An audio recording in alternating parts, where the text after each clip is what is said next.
أعوذ بالله من الشيطان الرجيم. بسم الله الرحمن الرحيم. سورة البقرة مدنية. بسم الله الرحمن الرحيم. ألف لام ميم.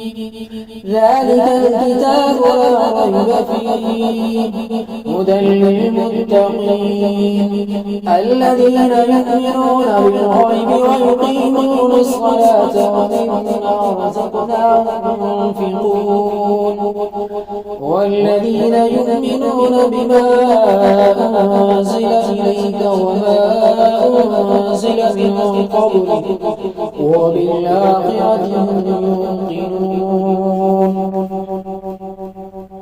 أولئك على هدى من ربهم وأولئك هم المفلحون إن الذين كفروا سواء عليهم